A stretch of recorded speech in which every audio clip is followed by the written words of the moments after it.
sales trainer who's taught his proven sales systems to thousands of professionals around the world. For over 14 years, he's been sharing his proven sales, increasing ideas with people all over the world. And what I love what he says is he really does believe it's about service. He's worked with companies like Bell Atlantic, Mary Kay, Chrysler, Icon, Lexus, just to mention a few.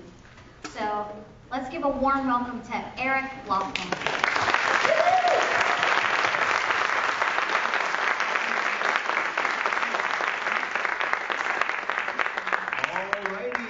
Well, good afternoon, everyone. Good afternoon. Turn to the person sitting next to you. Give him a big high five. Tell him thanks for being here today.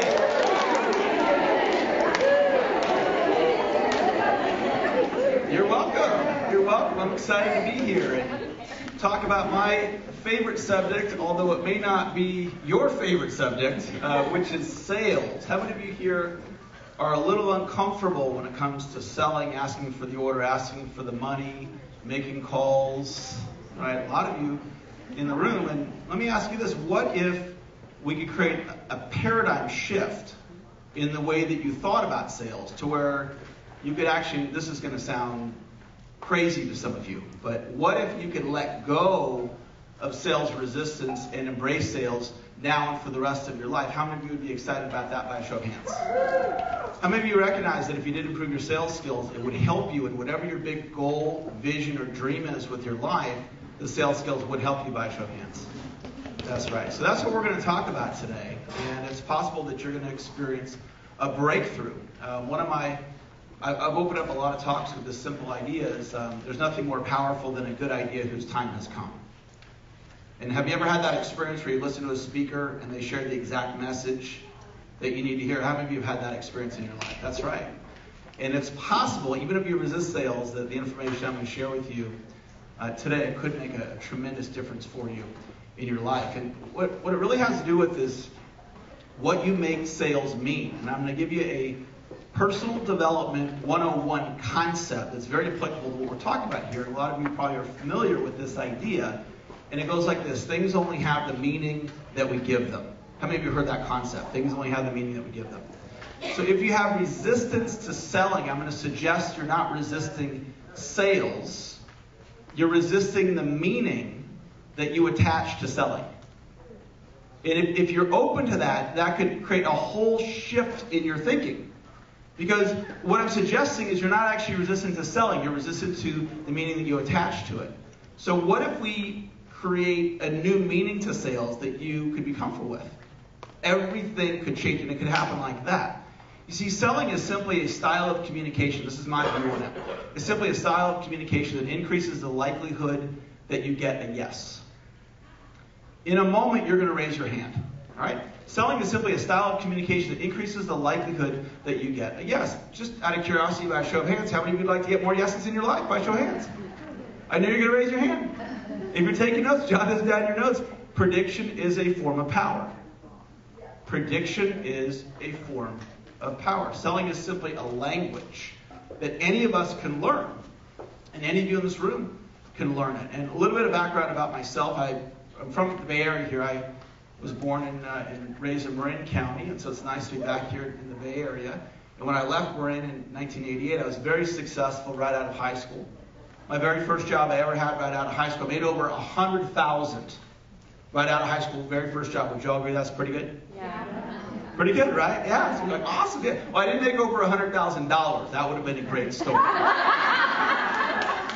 I made over 100,000 hamburgers. I was a cook at McDonald's. And I was a cook up in Auburn on your way to Lake Tahoe or Reno. Lincoln Way exits the last major area, the gas up and fast food and whatnot. So if you were there in the late 1980s and you stopped at the McDonald's there, I might have cooked you a hamburger. And I was going to community college at the time. And how long are you supposed to go to community college for?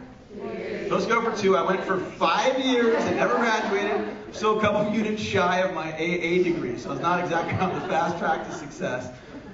My life was headed nowhere. I had no goals, no direction. I was just literally wandering aimlessly through life in my early 20s, and everything changed for me, and I experienced a turning point. And I ended up going to work for a multi-millionaire real estate investor. And if you're familiar with the show The Apprentice with Donald Trump, I had an apprentice-like experience in my early 20s, where I went to work for this multi-millionaire real estate investor, and I thought I was going to learn real estate. And when I got there, he said, "You're going to do a sales job for me." And so I had no background in sales. I was his bottom producer the entire first year that I worked there. I was put on quota probation. I was told, "Eric, if you don't hit your quota this next month, we're going to let you go." I was about to get fired from my job, and I met a real-life Obi-Wan Kenobi. If you remember Obi-Wan from Star Wars, I met a real-life Obi-Wan Kenobi in the area of selling, and he began to mentor and coach me, and he taught me his system.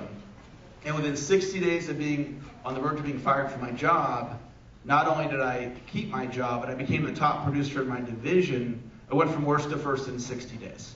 And what I learned from that experience is that selling is a learned skill. So I'm very passionate about providing professional training to people that recognize that they need to improve their sales skills in order to make their goal and dream happen. So I wanted to talk a little bit about collaboration today as it relates to selling. I want to give you two quick ideas because I'm very limited on time today. So I want to give you two concepts that you could immediately implement to become more successful. And the first is how I ended up in front of all of you today.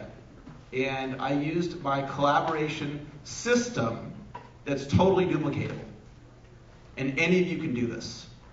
And so how my collaboration system works is that in traditional selling, we're searching for a lead to deliver a sales presentation to market our product or service. And in collaborative selling, what we're looking to do is, if I'm looking at this person over here, and I'm in traditional sales, I'm going to sell to that person. But in collaborative selling, what I do is, instead of looking at this person, I look behind them. Okay? Instead of looking at this person, I look behind them, and what I'm interested in is their network. So instead of selling to an individual, we're selling by leveraging networks. So when I met Dr. Leslie, I wasn't looking to sell Dr. Leslie my program. Okay, that would have been me looking at her and selling to her. No, I wanted to look behind her, and I wanted to look at her network because I wanted to gain access to her entire network. So do you see how in that example it's more powerful for me to have access to her network as opposed to just her? Does that make sense? Yeah. Okay, so this is selling, leveraging networks. It's a paradigm shift for some of you. It's selling, leveraging networks. So you identify a list of people that you can build these collaborative relationships with. And then what you do, so step number one is you need a list of people that you can build a collaborative relationship. So if you're a note taker, just jot that down in your notes. Step one, build a list of collaborative relationships. Step number two is you're going to set up an appointment. I call it a turning over rocks appointment. A turning over rocks appointment. So if I take my young children down to the beach with me, we'll go down to the beach and we might turn rocks over to look, down by the ocean. Turn the rock over and look, is there any sea life underneath there? Is there anything cool to investigate underneath there? So we're just turning over rocks. So I had one of those conversations with Dr. Leslie when we very first met. I wanted to go through my system because I want to gain access to her network. And so we had this exploratory conversation with no outcome other than, is there any synergy here?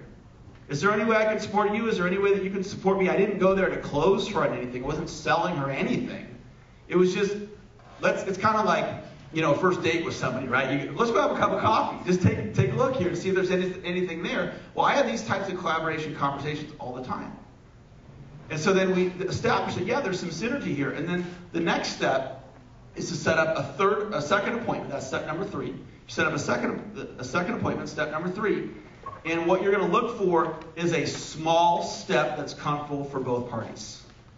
A small step that's comfortable for both parties. So instead of saying at the end of the first date, will you marry me? It's what's a small step that's comfortable for both of us. And I said, I have this weekly interview series that I do. It's called Interview with the Experts. I'd love to have you be a guest on Interview with the Experts. And she said, Eric, that sounds great. And our relationship, it shifted in that moment. It shifted because she recognized, in this case, I was giving first.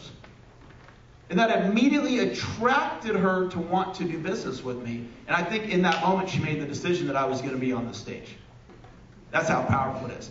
And when we were talking about this last year, she said, Eric, just so you know, this is in 2013, she said, we're doing these events. There's no men speakers. I guess this is the first one where she's bringing out men speakers. I would like you to come out and be one of the speakers. I'm honored to be here sharing stage with Mark, who just spoke, and Dr. John Gray. And it's really a privilege to be here.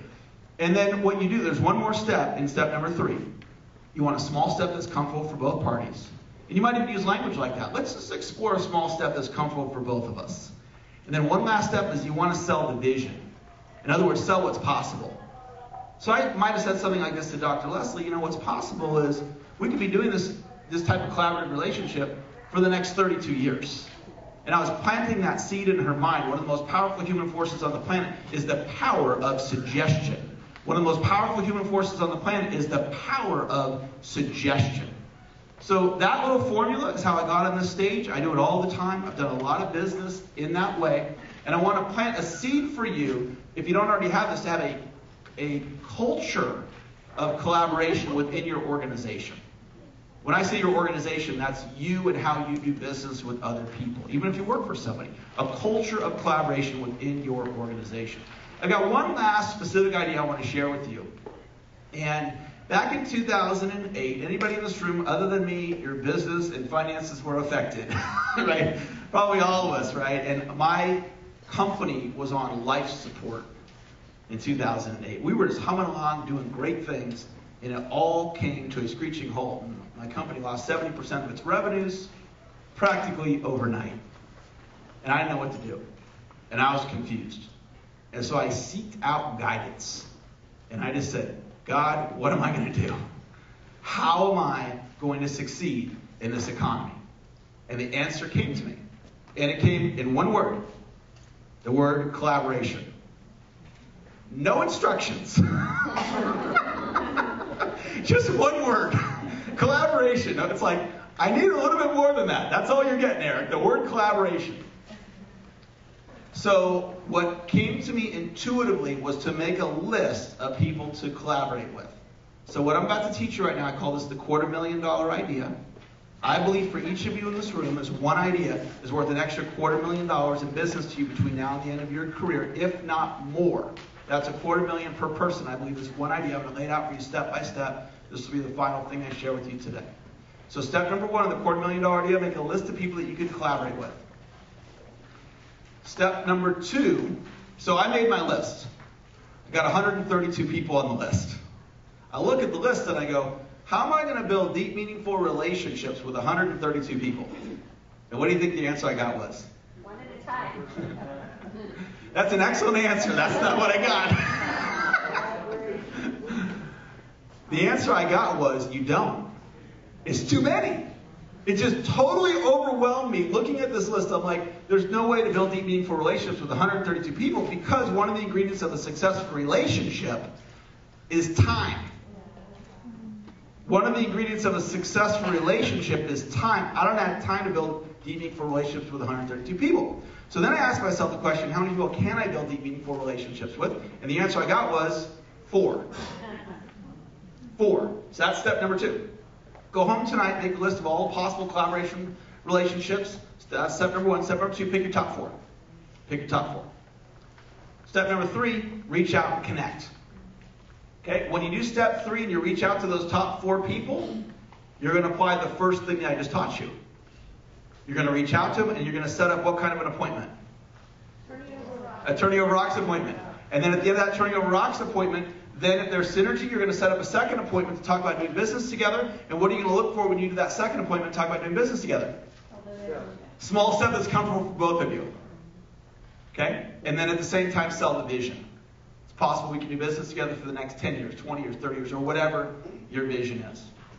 So I did that. And I reached out to my 4 people. Here's the 4 people on my list. And you'll have to create your criteria. If you implement this idea, you have to decide what's your criteria for your top 4. My criteria was, I was looking for people that had large lists, they had a large network, they were people in the training industry like myself, that didn't do what I did. I thought I would enjoy working with them. I thought they would enjoy working with me. So the 4 people that I came up with, one was Brian Clemmer, second one was Bernie Dorman, third one was Alex Mendozian, fourth one was Laurel Langmeyer. So I wrote those 4 names down. I would have been honestly thrilled if I got 1 yes. Guess how many yeses I got? 4. I got 4. I was shocked that I got 4. And I want to tell you one funny story. So one of those 4 people was on my chicken list. I was afraid to contact him. It was Alex Mendozian. Did any of you know the name Alex Mendozian? He's from the Bay Area here. Some of you know Alex, know of him. And for whatever reason, I was afraid to reach out to him. He's on my chicken list. I don't know, I just was. And I got invited to speak at this conference, high-level conference, and the people in the audience were people like Bill Bartman, Jack Canfield, John Assaraf.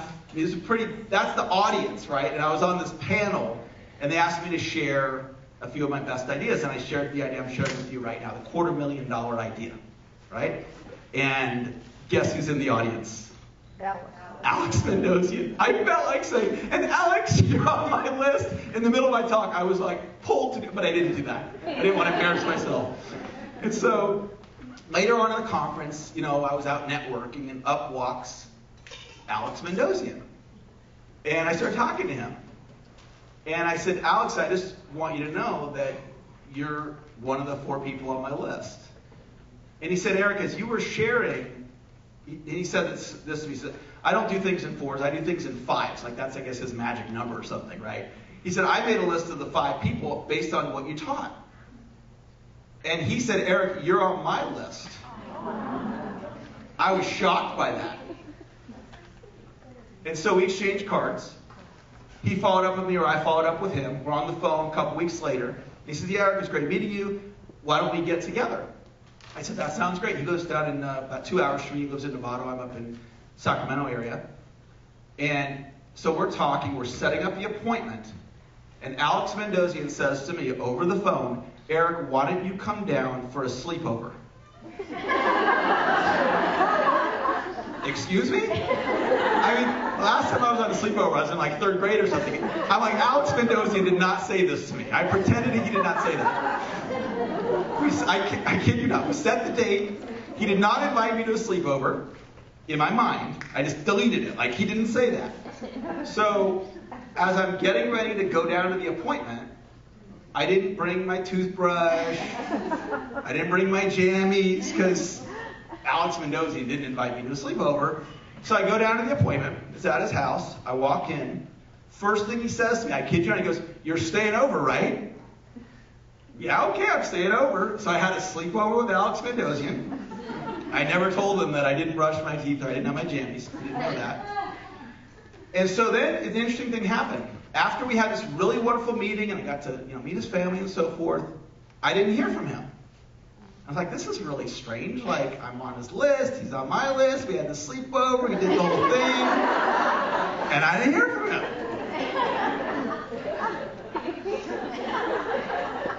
9 months later, I get a text.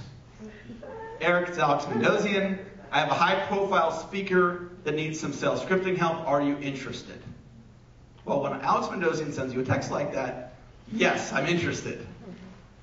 Turns out it's Harv Eker. I get on the phone with Alex Harv Eker and Harv's assistant, and we're talking about this project that Harv needs some support on.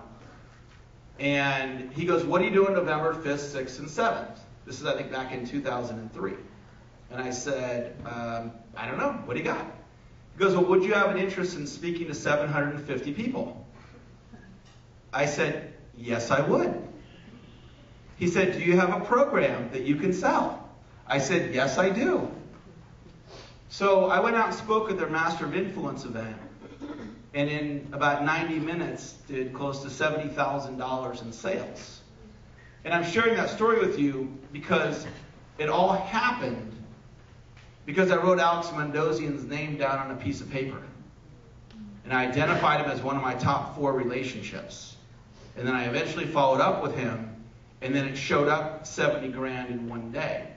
There's other miracle-like stories that have happened by me writing these names down, and I don't have time to tell you all these other miracle-like stories because our time's limited today. But what I can tell you, the $250,000 idea that I just taught you, so let me just go through it one more time. Step number 1, make a list of all the possible collaborative relationships. You can all do that. How many of you can do it in the next 24 hours, just out of curiosity? Okay, fantastic. Step number 2, you're going to identify your top 4. Step number 3, reach out and connect, follow the formula that I taught you earlier. Just let the miracles happen. Just let God work it out. Okay? Just let God work it out.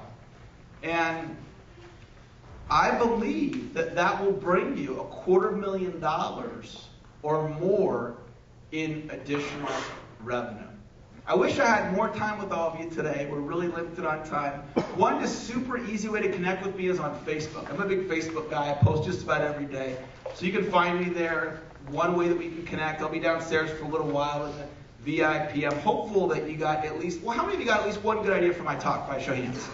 Fantastic. I'm thrilled that you're able to get some value. I encourage you to take action on the ideas that I shared. And have a great rest of your conference. I'd just like to end by saying God bless. Thank you.